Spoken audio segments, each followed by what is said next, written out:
Assalamualaikum students. Today we'll discuss the next topic. Like in the last class, we had discussed about the anatomy of the kidney, and today we'll discuss about the anatomy of the urinary bladder as well as the urethra. The objectives, specific objectives related to this topic are explain the normal structure of the urinary bladder in both male and female, because there are some differences. Then explain the normal structure of the urethra, both again in male and female. To begin with, as you know, the urinary bladder is a very important structure where the urine will be poured from the kidney. It will pass through the ureters. We had discussed the kidney and the ureters in the last class, and today we are discussing about the next structure. So the urine which is formed in the kidney and then flows through the ureters, now it drains into the urinary bladder. Okay, so it is a smooth collapsible muscular sac. So it means it is made up of muscle. There are no bones. There are muscles only, which form the wall. And it is a sac. It is a bag-like thing where the urine is collected. That stores the urine temporarily for some time, maybe for 2 hours, 3 hours, 4 hours. So it is temporary. Okay. So it is a muscular sac, which because it is muscular with no bones, so it is collapsible, and because it is muscular, it is also smooth. Okay, so it is defined as smooth collapsible muscular sac that stores urine temporarily.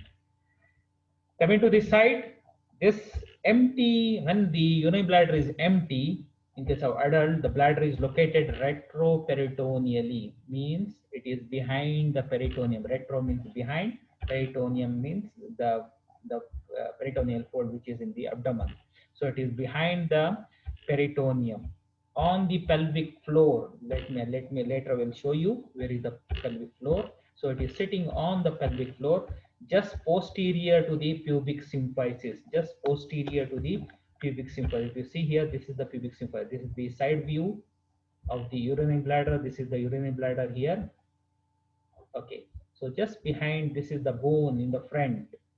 So which we have the bone in the front. This is called as pubic symphysis. So it is just behind the pubic symphysis and on a floor called as this is the pelvic floor on which the bladder will be sitting. Okay, so it will be retroperitoneal behind the peritoneum on the pelvic floor posterior to the pubic symphysis. The superior wall reaches the hypogastric region when it is full. When it is empty, it will be within the pelvis. But when it is full, so this bladder has the capacity to expand to a very large extent. So it can reach up to the hypogastrium. So you know the regions, the hypogastric, epigastric, and umbilical. So hypogastric is the region just above this pubic symphysis. This region is called a hypogastric. So it can reach up to the hypogastric when it is full. Okay, when it is empty, it is in the pelvis, but when it is full, it can go up to the, even though the base will be fixed here, but the upper part can reach up to the hypogastric region. So when it is full, it can reach the hypogastric region. Coming to the shape, when the bladder is empty and it is collapsed, it looks like a pyramid. It looks like a pyramid. If you see here, this is how it looks like. When it is empty, it looks like a pyramid with an apex, a base, and other things. Okay, so this is the apex. So this is the, here will be the behind will be the base, and this is how it looks like, triangular in shape. It looks like a pyramid. Okay, when it is empty and its walls are thick and thrown into folds, and its wall are thick, as you can see, it is the wall and it is thrown into folds. So because it is collapsed, so it will be in the form of fold, but when it is full, all these folds will disappear and it becomes enlarged. Okay, when it is full, but when it is collapsed, it will be thrown into folds. When full, the bladder, as I said, expands, become pear shape. When it is full, it becomes pear shape and rises superiorly in the abdominal cavity. As I said, when it is full, now it is in the pelvis. When it is empty, when it is full, it rises up to the abdominal cavity into the hypogastrium. It has an apex, a base, and a superior and two inferior lateral base surfaces. So if you see here, this is the apex, the most anterior part. Here it is sharp and in the front. So this is called as the apex. Just opposite to the apex will be the base. Base will be behind, not below. It will be behind here. So here you can see here, this is the base. So this is the apex. So here is the base of the bladder. And then we have the two one superior as well as two inferior lateral surfaces. Superior surface, as you can see, this is on the top. So this is on the top superior surface. Then on sides we have the inferior lateral shape, just like a boat. Just like a boat, it will be sharp in the below and two inferior lateral surfaces on either side. Superior surface and two inferior lateral surface. These are the three surfaces. So it has an apex, a base, and superior and two inferior lateral surfaces. It also has a neck. Okay, if you see here, below here will be the neck before the beginning of the urethra. So it becomes sharp. If you see here, this part is called as the neck of the bladder. So apex is here, base is behind, superior surface here, two inferior lateral surface on either side, and here is the neck of the bladder.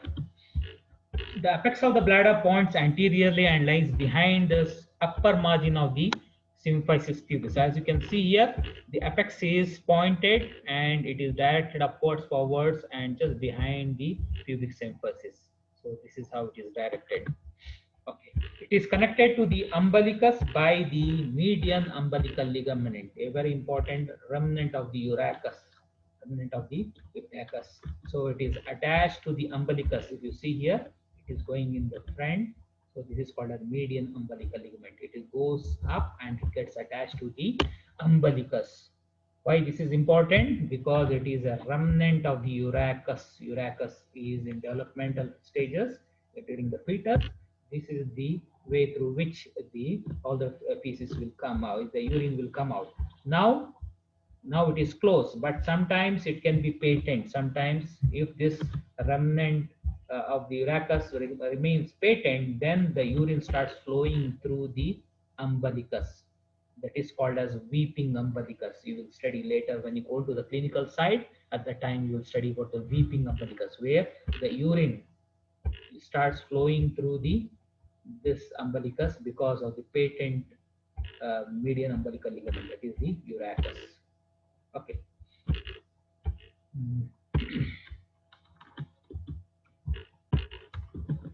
Coming to the relations, the base or the posterior surface of bladder faces posteriorly and it is triangular in shape. As you can see here, this is the base. It is toward the posterior and it is triangular in shape. Okay, the superior lateral angles are joined by the ureters. If you see here on either side, the ureters drain through the superior lateral sides on either side. Okay. The superior lateral angles are joined by the ureters and the inferior angle gives rise to urethra. And the inferior angle here gives rise to the urethra, and on either side we have the ureters. Okay. The two vasa differentia lie side by side on the posterior surface of the bladder and separate the seminal vesicles from each other. If you see behind, we have some called as the seminal vesicles, and these are the vas difference on either side, and they'll be separated from the seminal vesicles in case of males. If you see here, so these are the ureters. Okay, then beside that we have the vas difference on either side here. So the vas difference is coming here, and here are the seminal vesicles. Okay. Ureters on either side. Okay, they will directly open. They are not opening into seminal vesicle. Don't get confused with this picture. Ureters will open into the bladder. Seminal vesicles are beside that. Okay, so vas difference is on the medial side on either side in case of male, and the seminal vesicles are on the either side, and the prostate is below the neck of the bladder. We'll see that. Okay, so the two vas difference lies side by side on the posterior surface of the bladder and separate the seminal vesicle from each other. So the two seminal vesicles are separated from each other by the vas difference in case of male. The upper part of the posterior surface of the bladder is covered by peritoneum. As you can see in this picture, here the upper surface is covered by a thin membrane, the peritoneum. Okay. The upper part of the posterior surface of bladder is covered by peritoneum, which form the anterior wall of the rectovesical pouch, a very important pouch. Between the behind we have the rectum, and in the front we have the bladder. In between there is a pouch. This is called as the rectovesical pouch. Rectum, between the rectum and the vesica means bladder. So this pouch is called as the rectovesical pouch, a very important pouch. It is the most dependent part when the person stands. So this is very important clinically. Again, if there are any infections or any perforation, so ask the patient to stand. All the fluid or any free fluid will come and remain here. And then if you take a X-ray, then you see fluid. So if you see any fluid in an X-ray, then it means it is abnormal. Normally there are no fluids. Okay. So this pouch is very important. This is called as the rectovesical pouch between the rectum and the vesica bladder. The lower part of the posterior surface is separated from the rectum by the vas deferens. So the lower part of the bladder is separated from the rectum by the seminal vesicles and the vas deferens here. Okay. So the lower part of the posterior surface is separated from the rectum by the vas deferens, seminal vesicles, as well as the ectovesical fascia. So above is the pouch. So here is the pouch space, and here is the fascia. This is the fascia here, where we have the seminal vesicles, the vas deferens, everything. This separates the rectum from the bladder, so they are not in contact with each other. Coming to the superior surface of the bladder is covered by peritoneum and is related to coils of ileum or sigmoid colon. If you see here above, it is related to peritoneum, and here it is shown empty, but usually they will be filled with lot of coils of the intestine, especially it can be sigmoid colon or the ileum. So this is the posterior view of the bladder. So this is the posterior view, where is the base. So here you can see the ureters and seminal vesicles, vas deferens, everything. And below will be the prostate. Coming to the relations of the urinary bladder, the inferior lateral surface are related in front to the retropubic pad of fat and the pubic bones. The inferior lateral surface, if you see here, there are the inferior lateral, these are the inferior laterals on either side, this side and this side. So if you see again this picture, so here on either side will be inferior lateral side on the sides. Okay. So the inferior lateral surface are related in front to the retropubic pad of fat and pubic bone. As we already seen, in the front we have the retropubic pad of fat as well as the pubic bone, pubic symphysis, as well as the here is the pad of fat. Okay. Posteriorly, they lie in contact with the obturator internus muscle above and the levator ani muscle below. So below we have the posterior laterally, we have the, here you can see here, these are the muscles. Okay. So there will be muscles here, levator ani. Okay. So that will form the floor of the pelvic cavity. Coming to the neck of the bladder, lies inferiorly and rests on the upper surface of the prostate. So prostate is here, just above that will be the neck of the bladder. Again, if you see here, here is the neck of the bladder and below is the prostate. So here is the neck of the bladder. Neck of the bladder lies inferiorly and rests on the upper surface of the prostate. The neck of the bladder is held in position by the puboprostatic ligament. There is a ligament which will hold the neck of the bladder and the prostate in the position by the puboprostatic ligament in male and pubovesical ligament in case of female, because there is no prostate in case of female, so it is called as pubovesical. In case of male it is puboprostatic, in case of female it will be pubovesical ligament, which will hold the neck of the bladder.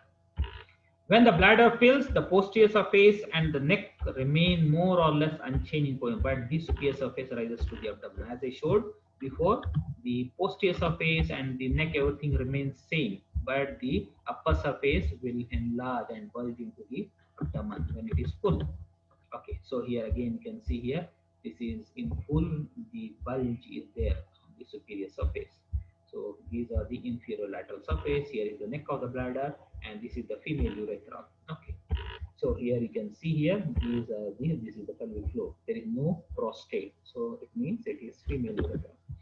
Coming to the trigone, there is something called as trigone. The smooth triangular region of the bladder base is outlined by three openings for both ureters, two ureter polypus and internal urethral orifice. The trigone, if you see the base of the bladder from inside, base of the bladder as we have seen already, it is behind. This is the base of the bladder behind, or in this picture, this is the base of the bladder. If you see from inside there is something called as trigone. So there is a trigone. What is it? It is the region between the two openings of the ureters. You see here, ureters, they're coming all the way up to here. They go obliquely in the wall, then opens. They go obliquely in the wall and then open. There are two ureter opening on the top, and below we have the opening of the urethra.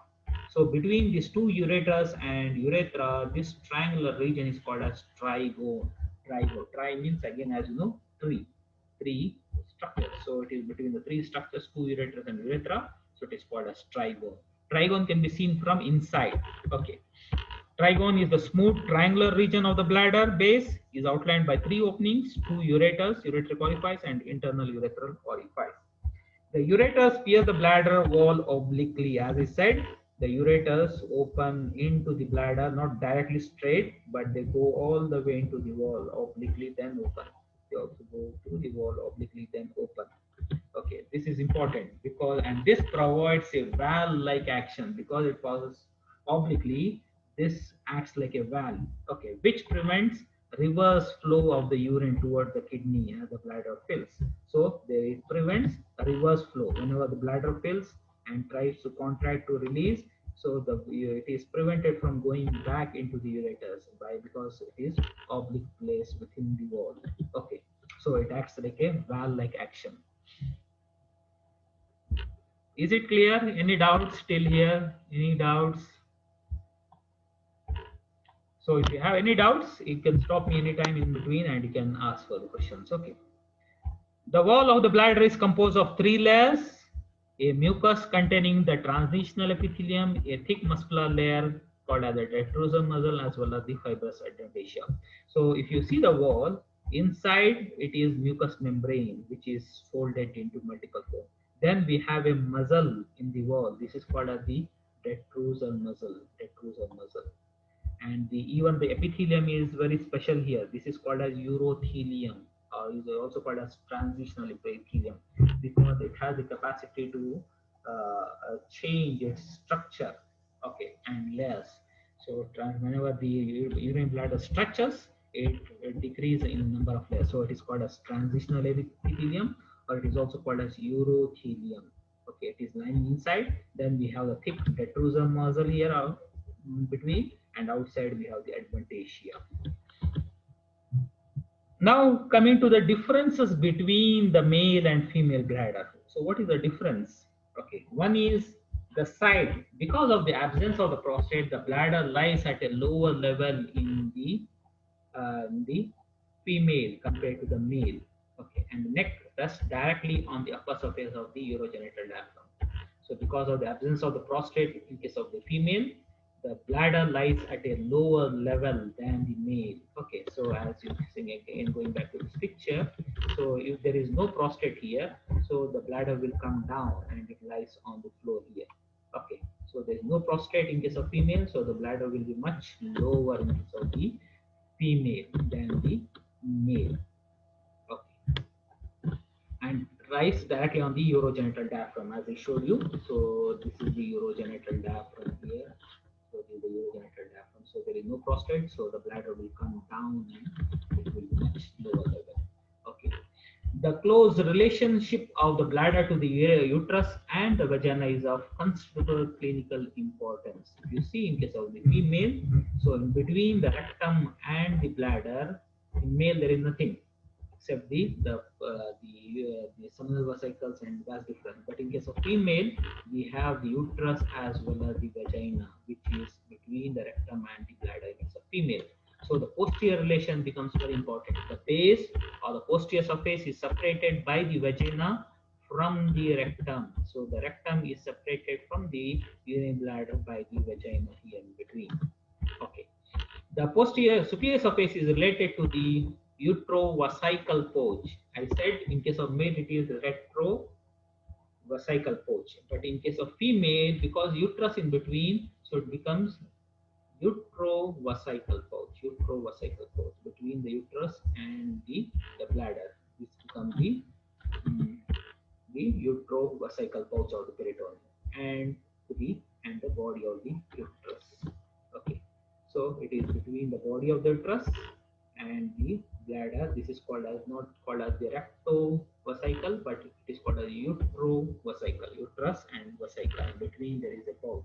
This is the utrovesical pouch. Okay, so these are some of the difference. One is the bladder is much more below and it lies directly on the urogenital diaphragm, and the posterior relation, the base of the bladder is separated from the rectum by the vagina as well as the uterus itself, and there is a pouch called as the utrovesical pouch. Now coming to the blood supply of the bladder.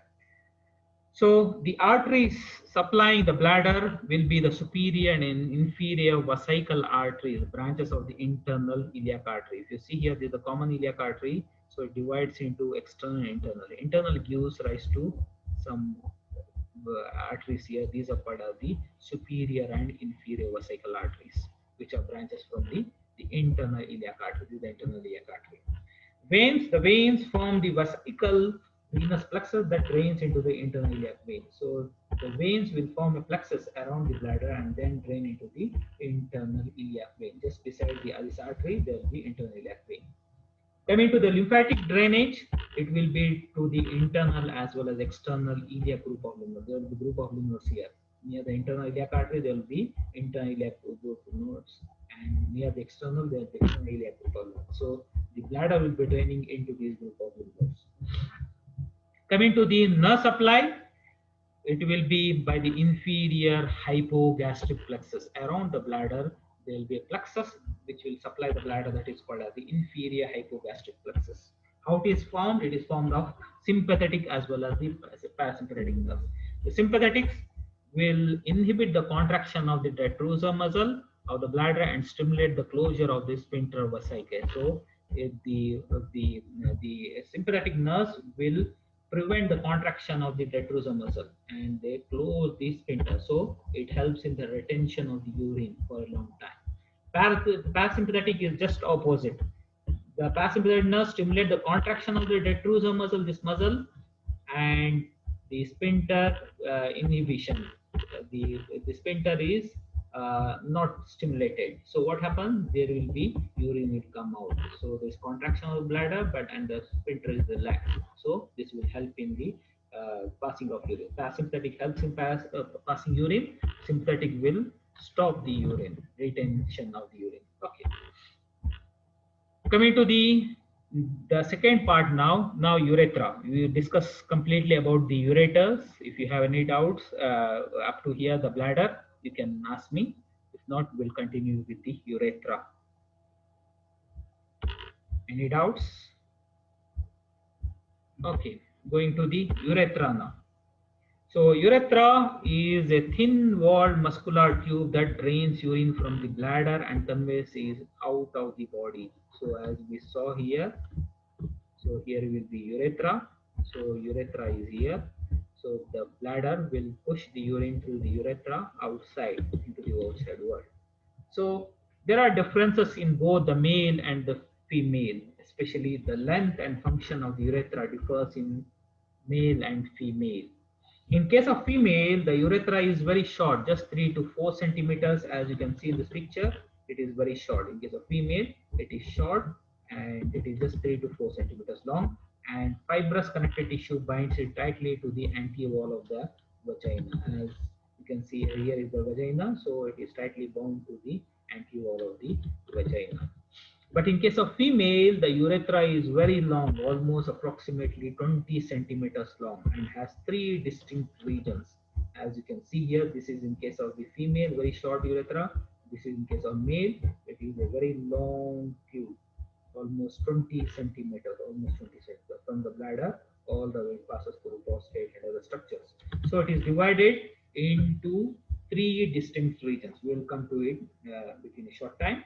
So the second difference is the male urethra serves 2 functions. In case of female, the urethra functions only 1 function, that is passing urine. But in case of male, not only it passes urine, but it also carries semen. through the urethra. So if you see here, the seminal vesicle, these are testes. So these are vast difference carrying the semen, and it passes through this the seminal vesicles and prostate, which will drain some of the fluids, and then the semen passes through the urethra. So in case of male, it carries two functions. One is it helps in the urine, passing of urine, as well as second, it carries semen. Okay, so these are the two functions. So these are some of the differences. In case of female, the urethra is very short, 3 to 4 centimeter, but in case of male, it is 20 centimeters. And in case of function, in case of female, only one function, but in case of male, there are two functions of the urethra. Okay, so these are the differences between the male and female. Now we'll study some more details of exactly what will be the structure of the male and female urethra. Okay. Coming to the male urethra, as we said, it is a very long tube, almost 20 centimeters, or it is also 8 inches in length, 8 inches or 20 centimeters long, very long tube, and extends from the neck of the bladder to the external meatus of the glans penis. Okay, so it is a long tube extending from the neck of the bladder all the way through the penis into, this is called as the glans of penis, and here is the external urethral meatus, external meatus, outside opening, that is called as the external urethral meatus or external meatus on the glans penis. So it extends from the neck of the bladder to the external meatus on the glans penis. It is divided into three parts: the prostatic, membranous, and penile urethra. So as it passes through the prostate, this is called as prostatic urethra.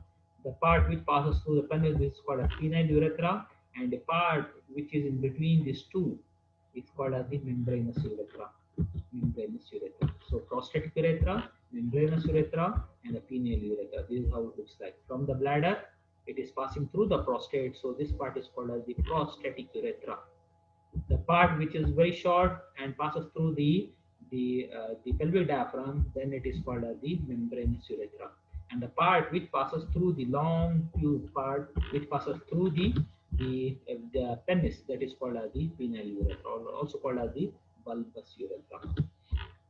So these are the three parts. But in case of female, there are no three parts, only one part. But in case of males, there will be three parts. Okay. The prostatic urethra is about 1.25 inches or 3 centimeters long and passes through the prostate. So that's what is called as prostatic urethra, because it passes through the prostate from the base to the apex of the prostate. Prostate has a base which is attached to the neck of the bladder. So this is the base of the prostate, and this is the apex of the prostate. So it passes from the base up to the apex. It is the widest and most dilated portion of the urethra. So this part of the urethra is the most dilated part, even though in the picture it doesn't look like that, but in case of the actually, so this is the most dilated portion of the urethra, widest and most dilated part. Then we have the membranous urethra, about just 0.5 inches or 1.25 centimeters long, lies within the urogenital diaphragm. So it passes through the urogenital diaphragm. Let me show you. So this is called as the urogenital diaphragm. So this is the male urethra, this is the female urethra. So it is passing through the prostate, then through the urogenital diaphragm. So this part is called as the membranous urethra. Okay. So it is just 0.5 inches or 1.25 centimeters long and lies within the urogenital diaphragm, surrounded by the sphincter urethrae muscle. The muscle around that is called as the sphincter urethrae. It is the least dilated portion of the urethra. So the prostatic urethra is the most widest part, most dilated portion, and the membranous urethra is the least dilated portion, which is the most smallest, narrowest part of the urethra. Coming to the penile urethra, so this is the penile urethra. It is the longest part, which is about 6 inches, almost 15.75 centimeters or 16 centimeters long, and it is enclosed in the bulb and corpus spongiosum of the penis. So as you know, there is corpus spongiosum as well as corpus cavernosus. Corpus cavernosus help in erection of the penis, and the corpus spongiosum help in the passage of the urethra. Okay, so this passes through the corpus spongiosum, not the spinosum. Okay, okay, cavernosum.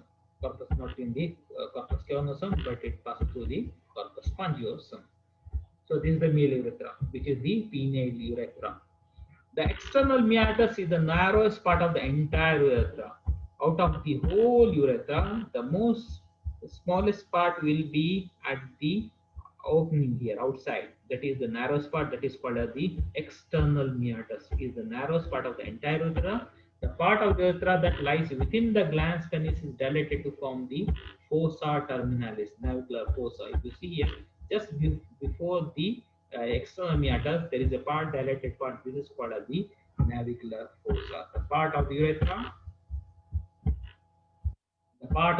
that lies within the glans penis, okay, which is dilated to form the fossa navicularis or terminalis or the navicular fossa. So this is the most narrowest part. Okay. The bulbourethral gland open into the penile urethra below the urogenital diaphragm. The bulbourethral glands. If you see here, there are small glands. Let me show you here. If you see here, these are called as the bulbourethral glands. Bulbourethral glands. So these are the very small glands which are present here. So the bulbourethral glands open into the penile urethra below the urogenital diaphragm. As you can see here, this is the urogenital diaphragm. Just below that is the bulbourethral gland which open into the penile urethra. Okay. Now coming to the female urethra. Female urethra is about, as I said, it is very short, just 1.5 inches or 3.8 centimeters or 4 centimeters long. It extends from the neck of the bladder to the external meatus. So it extends from the neck of the bladder directly into the external meatus. Okay. Where it opens into the vestibule about 1 inch or 2.5 centimeter below the clitoris, just below 1 inch below the clitoris, it will open. Okay, it traverses the sphincter urethrae and lies immediately in front of the vagina. So it will be passes through this urogenital diaphragm and lies in front of the vagina, as we saw before.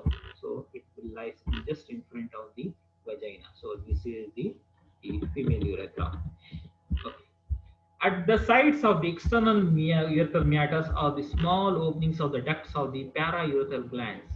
The urethra can be dilated relatively easily. So it can be easily dilated in case of female than the male. And there are small glands called as the paraurethral gland. There will be small glands here around the urethra.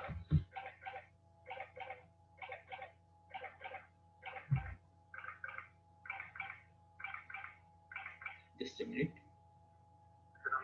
Walaikum assalam wa rahmatullahi wa barakatuh. Heard of that. Fine, alhamdulillah. Yeah, I'm going through a lecture. I'm taking the lecture here, in the room. At 2 o'clock, inshallah. Yeah. Okay. Okay. Okay, inshallah.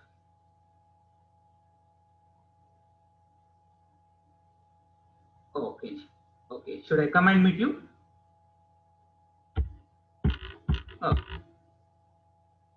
Yeah. Sure. Why not?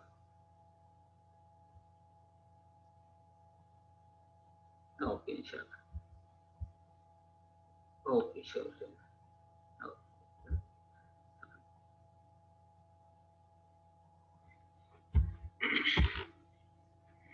Okay. So we are talking about the female urethra. So at the sides of the external urethral meatus are the small openings of the duct of the paraurethral glands. The urethra can be dilated relatively easily. As I said, the female urethra can be much more easily dilated than the male, as well as the paraurethral glands are opening into around the duct. Okay, small openings of the ducts of the paraurethral glands around the external meatus in case of female. Now coming to the two important sphincters, which can hold the urine as well as they can release the urine. Okay. So the sphincters at the bladder urethral junction, So here is the bladder and urethral junction. The detrusor muscle thickens to form the internal urethral sphincter. So this detrusor muscle, which is the within the wall of the bladder. Okay, so this is within the wall of the bladder. There is a muscle called as the detrusor muscle. Okay, so this detrusor muscle thickens to form something called as the internal urethral sphincter. So at the neck of the bladder, so this the detrusor muscle thickens and it acts like a sphincter. So it acts like a sphincter and it will help in the holding of the urine as well as releasing of the urine. This sphincter, which is nothing but the thickening of the detrusor muscle, will be involuntary sphincter. It will be involuntary sphincter controlled by the autonomic nervous system. Controlled by the autonomic nervous system. Okay. Keep the urethra closed when the urine is not being passed and prevents leaking between voiding. So in between voiding, when the urine is to be held, so this urethra, the sphincter will always keep closed and it will hold the urine for a long time. So it is involuntary, involuntary. Okay, so we cannot hold it, right? Okay, so this is about the internal urethral sphincter. Now coming to the external urethral sphincter is formed. There is one more sphincter called external urethral sphincter. It is formed out of skeletal muscle and it is voluntary control. It surrounds the urethra as it passes through the urogenital diaphragm. If you see here, this is the urogenital diaphragm. At this urogenital diaphragm, this muscle around this acts as the external sphincter. So it is formed of the skeletal muscle. Okay, this urogenital diaphragm is formed of the skeletal muscle, so it is voluntary control. So we can hold this urine from the external urethral sphincter. So the internal urethral sphincter is automatic because it is the thickening of the detrusor muscle. So it is involuntary, we cannot hold it, but it becomes automatic. But this external urethral meatus, which is forming the urogenital diaphragm, it is made up of skeletal muscle and it is voluntary control. So you can hold the urine by the external urethral meatus, both in case of the male and female. Here you can see the external urethral meatus in case of female, and here will be the internal sphincter, and this will be the external sphincter. So this will be the internal sphincter, this will be external sphincter. So internal sphincter is involuntary and it is automatic, but the external sphincter is made up of skeletal muscle and it is voluntary. It surrounds the urethra, it passes through the urogenital diaphragm. Okay, so this is the external sphincter. So this is all about the urethra as well as the urinary bladder. So if you have any doubts regarding this, you can ask me now. So any doubts regarding any part? Thank you, Jackson. No doubts? Everything is clear? All clear. Okay. Okay. Clear. Okay, thank you very much. Just a minute, just wait here. Just I will take your attendance. You can go. Okay, just wait. Let me take your picture. Attendance picture.